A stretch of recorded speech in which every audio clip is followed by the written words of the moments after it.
अद्भुत और कितना दिव्य दृश्य है ये। किंतु प्रभु ये कैसे संभव है कि गजानन यहाँ पे माता पिता की परिक्रमा कर रहे हैं, तत्पश्चात भी वे वहां अन्य देवताओं के साथ स्पर्धा में सहभागी हो रहे हैं? कैसे? बिल्कुल संभव है नारद। ये ब्रह्मांड जितना विशाल है उतना ही सूक्ष्म भी है। जहां एक तरफ इस अनंत ब्रह्मांड में एक छोर को ढूंढ पाना कठिन है, वहीं इस ब्रह्मांड में एक छोटे से छोटे कण में संपूर्ण ब्रह्मांड समाता है। माता पिता के चरणों में ही त्रिलोक होता है। अतः गजानन अपने माता पिता की परिक्रमा करते करते त्रिलोक की भी यात्रा कर रहे हैं। ये बिल्कुल उसी प्रकार है जैसे हमारे भक्त भोग हमारी प्रतिमा को लगाते हैं, किंतु उसे ग्रहण हम करते हैं। भविष्य यज्ञ की अग्नि को दिया जाता है, परंतु उसे ग्रहण देवता करते हैं। सत्य वचन।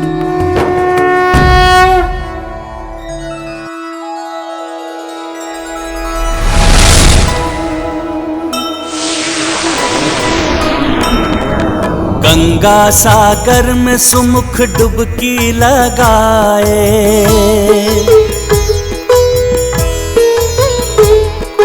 ध्वजा श्री जगन्नाथ मंदिर से लाए। कांची से अति पावन कुमकुम ले आए, द्वारका से जगमगाता शंख भी उठाए। जय गणेश जय गणेश जय गणेश देवा, माता जाति पार्वती पिता महादेवा।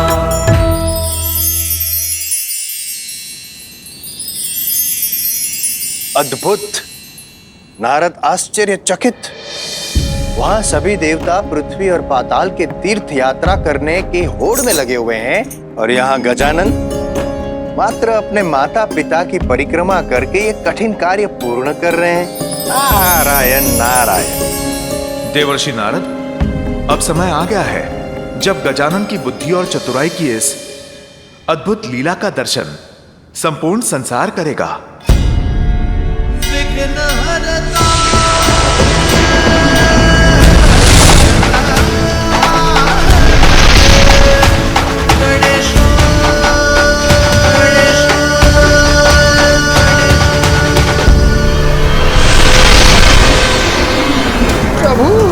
इस लघु द्वार में मैं अपने विशाल आकार के साथ कैसे प्रवेश करूंगा? मुझ पर विश्वास रखिए और आगे बढ़िए मूषक जी। उचित है प्रभु।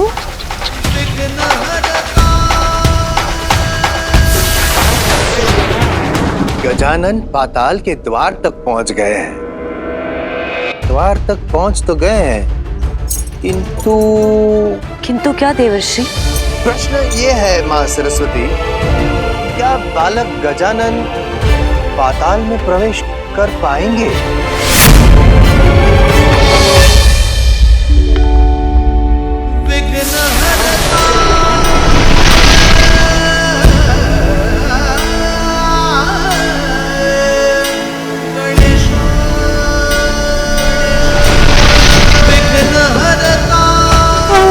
युक्ति लगाई जाए तो कोई भी कार्य असंभव नहीं होता मूषक जी।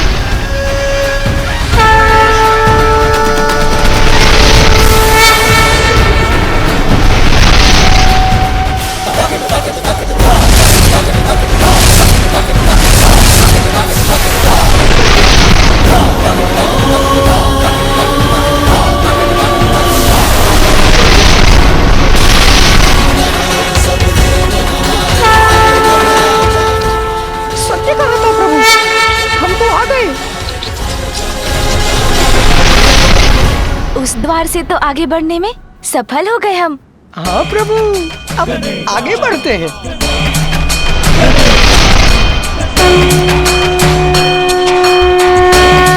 बहुत अच्छे मूषक जी। ओम नमः गणपतये नमः। ओम नमः गणपतये नमः। ओम नमः गणपतये नमः।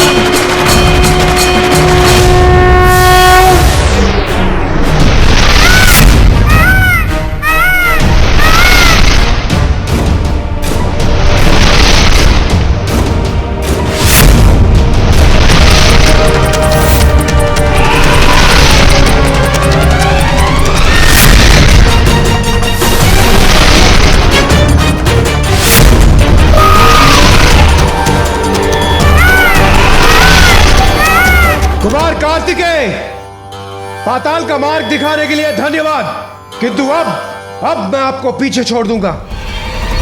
रावत, पूरे वेग के साथ आगे बढ़ो।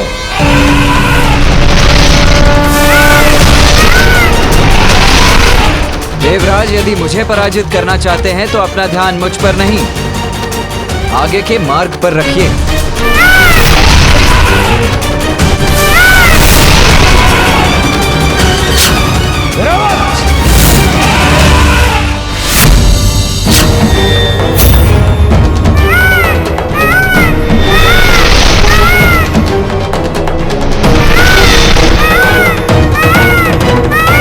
राजा बलि का सूतल लोक।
हम यहाँ राजा बलि से भेंट करने आए हैं, आगे बढ़ने दे हमें।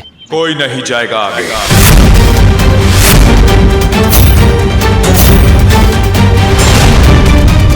हम देवगण यहाँ कैलाश से आ रहे हैं और तुम हमें रोकने का दुस्साहस कर रहे हो।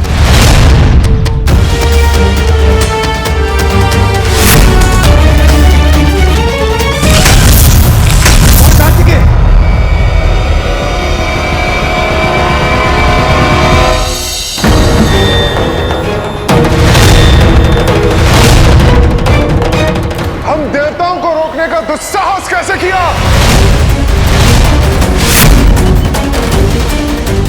ये तो कोई असुर प्रतीत होता है, मुझे इसे अपने मार्ग से हटाना ही होगा।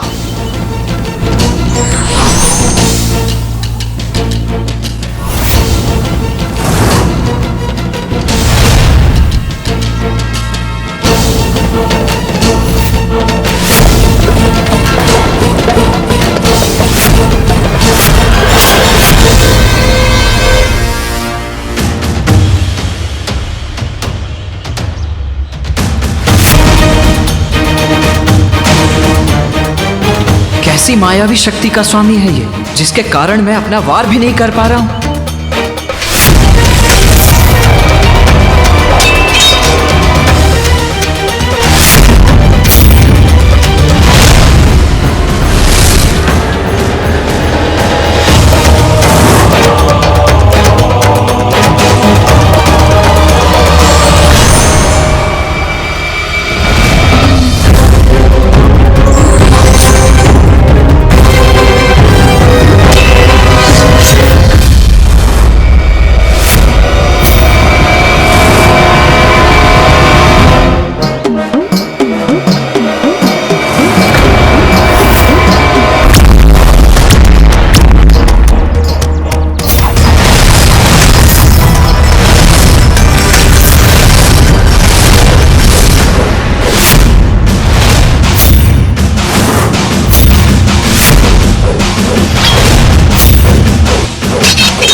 रुकिए भैया।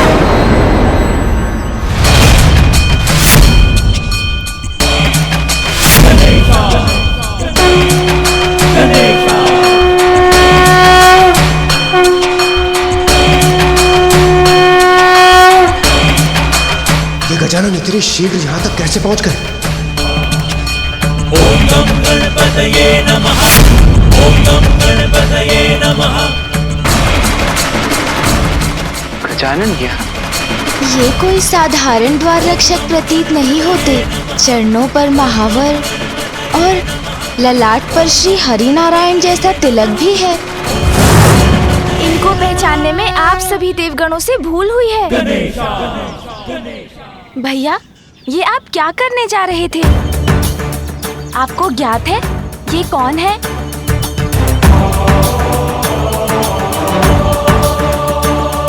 स्वयं मामा जी श्री हरि नारायण है ये।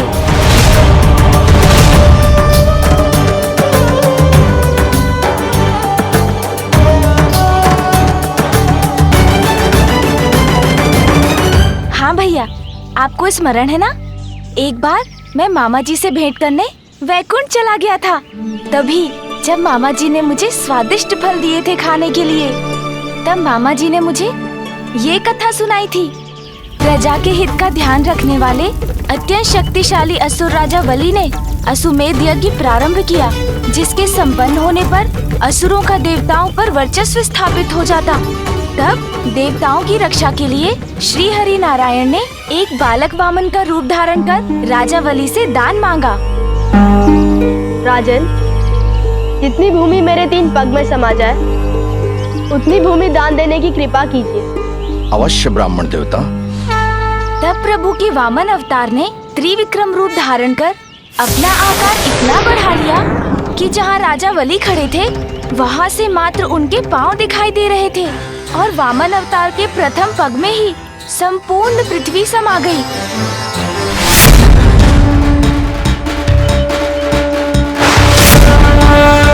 उनके दूसरे पग में अन्य सभी लोग आ गए।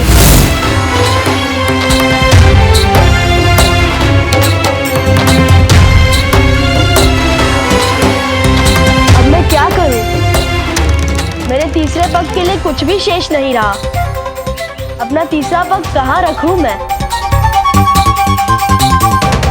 और इस प्रकार राजा बलि, जिन्होंने अपना कोई वचन कभी भंग नहीं किया था, प्रभु के वामन अवतार के समक्ष झुक गए और उनके तीसरे पग के लिए अपना शीश ही बढ़ा दिया।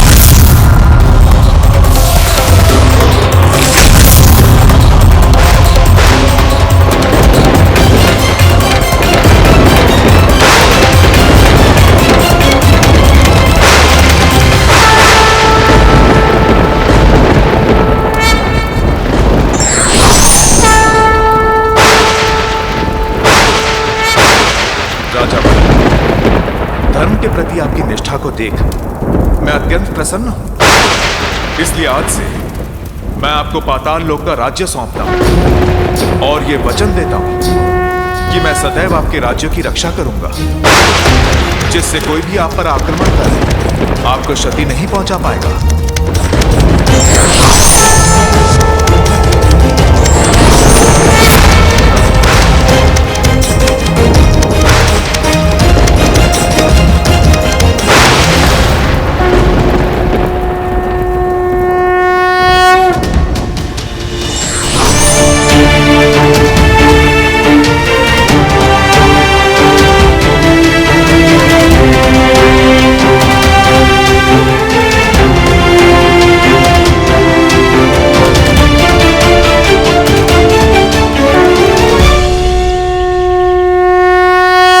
क्षमा कर दीजिए, मुझे नहीं ज्ञात था कि आप स्वयं श्री हरि नारायण हैं।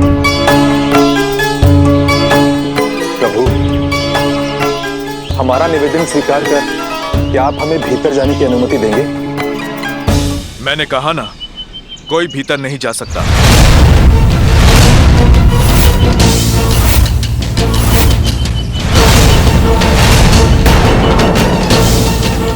अर्थात समस्या अभी भी वही की वही है। हम भीतर जाएं तो जाए कैसे? युद्ध और संघर्ष से सिद्ध नहीं होते। कभी कभी प्रार्थना भी सफलता दिला देती है।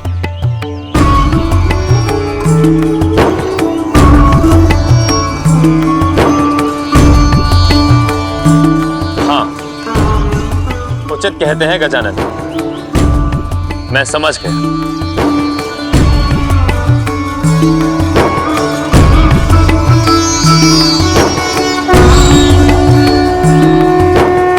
अतुलित सौंदर्य के धनी हैं आप, शक्तिशाली, मनोहर, रमणीय। आपको अपने भक्त से इतना प्रेम है प्रभु कि आप यहाँ स्वयं उनकी रक्षा के लिए पाताल लोक में स्थित हैं। मैं भी आपका परम भक्त हूँ प्रभु। आपको तो ज्ञात है कि मैं यहाँ किस प्रयोजन से आया हूँ, इसलिए मुझे यहाँ से आगे बढ़ने की अनुमति दीजिए प्रभु।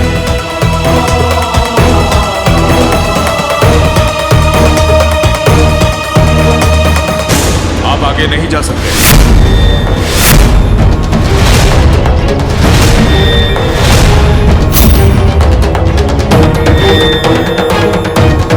आपकी युक्ति तो असफल हो गई गजानन। वरुण देव ने तो मेरी युक्ति समझी ही नहीं, तो वो सफल कैसे होती? प्रहरी अपनी प्रार्थना से नहीं, अपने स्वामी की प्रार्थना से प्रसन्न होता है।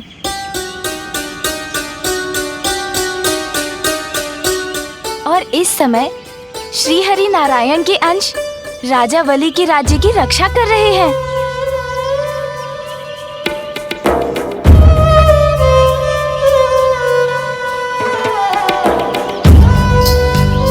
असुर होने पर भी वेद में भी जिन्होंने अटूट निष्ठा रखी, जो सदा दयालु और दानवीर रहे, जिन्होंने स्वयं भगवान को दान देने का सौभाग्य प्राप्त किया,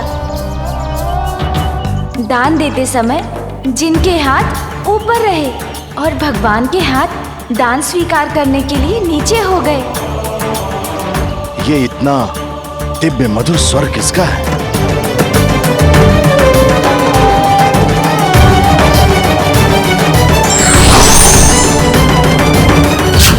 तुम्हें आगे जाने की अनुमति है।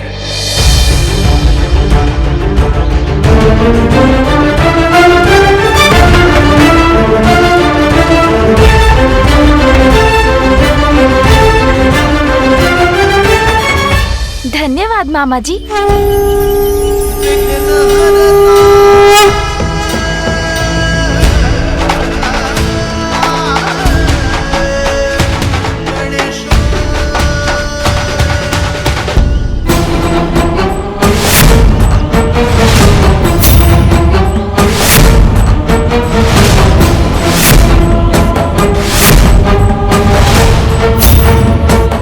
मामा जी, कृपया इन सभी को भी भीतर आने की अनुमति दीजिए।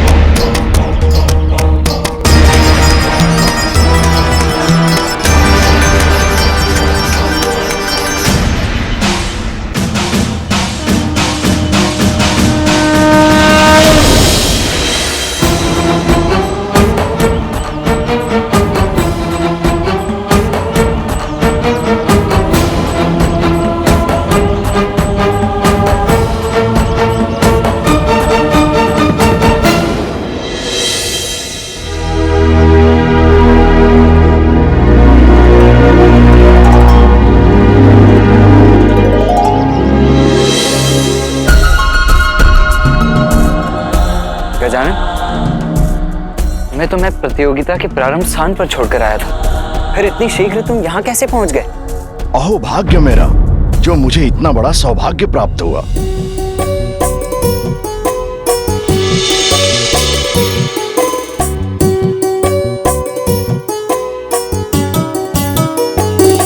को राजा वली का प्रणाम।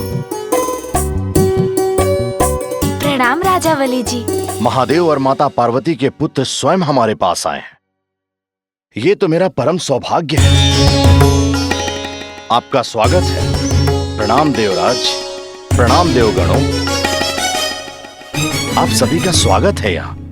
राजा बलि, आपको तो ज्ञात ही होगा कि हम सब यहाँ एक प्रतियोगिता को पूर्ण करने के उद्देश्य से आए हैं। इसीलिए अभी हमें आपके उपवन के फुहारे से मोतियों की आवश्यकता है। अवश्य।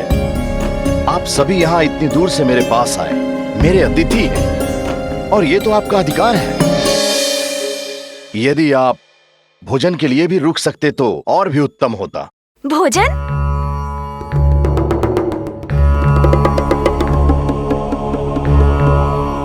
भोजन पर आपका निमंत्रण पाकर हमें अत्यंत ही आनंद आता, किंतु अभी हमें शीघ्र ही निकलना होगा। उसके लिए मैं क्षमा प्रार्थी। हाँ राजा बाली, इससे पूर्व की विलंब हो जाए, हमें यहाँ से प्रस्थान करना होगा। सर्वप्रथम ये तो राजा बलि की उदारता है कि उन्होंने हमें अपने भवन में प्रवेश करने दिया। अब वो हमें सादर भोजन के लिए आमंत्रित कर रहे हैं, जिस आमंत्रण को अस्वीकार करना उनके आतिथ्य का अपमान होगा। अति उत्तम। मैं इस निर्णय से अत्यंत आनंदित हूँ। किंतु ये तो बताइए कि भोजन में आपने क्या पकवान तैयार करवाया है? जो आप खाना चाहें। आनंद आएगा। आइए देवराज, आइए देवगणों।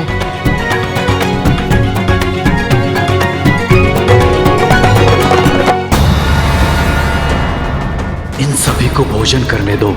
अच्छा अवसर है, मैं धीरे से छिपकर निकल जाऊंगा यहाँ से।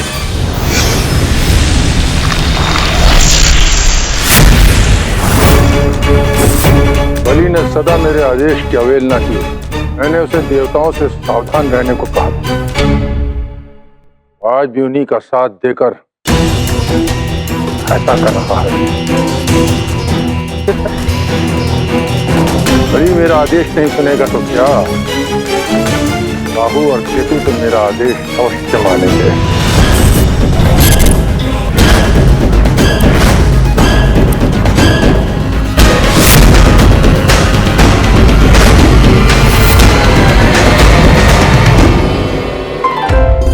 लीजिए देवराज, भोजन ग्रहण कीजिए।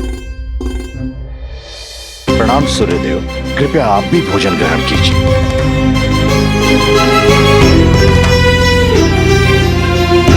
अच्छा अवसर प्राप्त हुआ है भोजन का। भ्राता गजानन, अब यहाँ अधिक समय मत लगाना।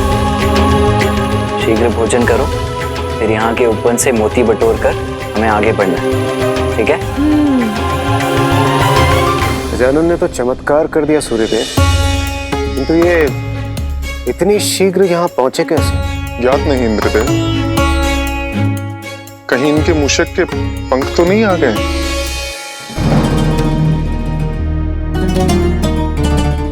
अन्य सभी के पूर्व भोजन समाप्त कर लेता हूं।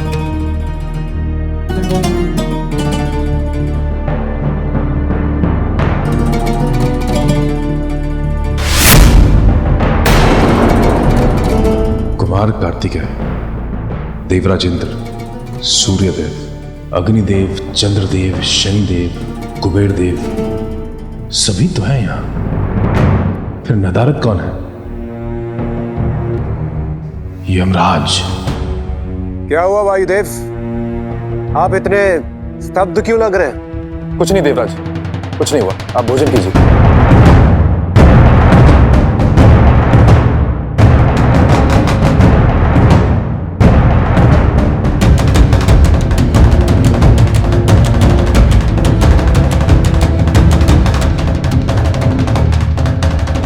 मोदक बहुत स्वादिष्ट है, और लाइए।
तो एक एक करके सभी देवता यहां से निकल गए। गजानन, बस बहुत हो। चलो अब हमें जाना चाहिए। भोजन छोड़कर भैया, किंतु उससे तो अनिष्ट होता है। गजानन, मैं अपना भोजन समाप्त कर चुका हूँ, तुम भी करो और शीघ्र चलो यहाँ से। किंतु मैंने तो अभी भोजन प्रारंभ भी नहीं किया। भैया, मुझे माँ ने सीख दी थी कि हमें अन्न का अनादर नहीं करना चाहिए, हमें सदा अन्न का आदर करना चाहिए। मैं भोजन का निरादर कभी नहीं करूँगा। आपको आगे जाना है तो जाइए, मैं फिर आगे पहुँच जाऊँगा। क्या हुआ देवराज इंद्र? प्रतीत होता है आपको भोजन उचित नहीं लगा। देव, भोजन तो अति उत्तम है, किंतु मुझे यहाँ से प्रस्थान करना होगा। कृपया मुझे अनुमति दीजिए। जैसा आपको उचित लगे। आपका बहुत बहुत धन्यवाद। प्रणाम। गजानन, ये भोज नहीं प्रतियोगिता है, इसीलिए शीघ्र अपना भोजन समाप्त करना और आगे बढ़ना, ठीक है? हाँ भैया, मैं मन भरकर, मेरा अर्थ है कि शीघ्र खाकर आ जाऊंगा। उचित है, किंतु हाँ, राजा बलि के उपवन से दिव्य मोती लेना मत भूल जाना। हाँ भैया। अब आज्ञा दीजिए। गजानन अपनी बुद्धि और चतुराई से इस प्रतिस्पर्धा में अच्छा प्रदर्शन तो कर रहे हैं, किंतु भोजन के कारण वे कहीं पुनः पीछे न रह जाए माता। परिस्थिति को समझकर विनम्रता के साथ उसका सामना करने वाला ही बुद्धिमान कहलाता है।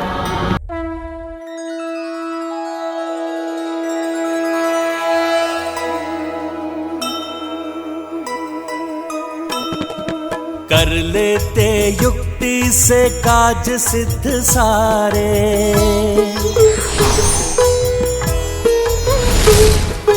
बुद्धि व चातुर्य अद्भुत तुम्हारे।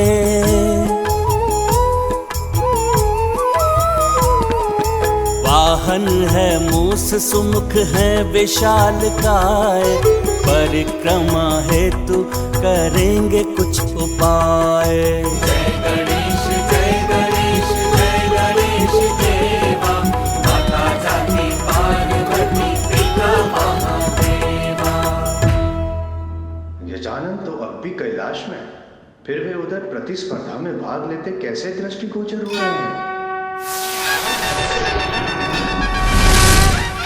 प्रभु, ये कैसे संभव है? बिल्कुल संभव है नारद। एक संतान के लिए उसके माता पिता ही सबसे प्रिय होते हैं, जो उसके जीवन का केंद्र बनकर उसके जीवन में महत्वपूर्ण स्थान रखते हैं। अतः गजानन अपने माता पिता की परिक्रमा करते हुए अपनी बुद्धि का परिचय दे रहे हैं, क्योंकि उनके लिए उनके माता पिता के चरणों में त्रिलोक समाता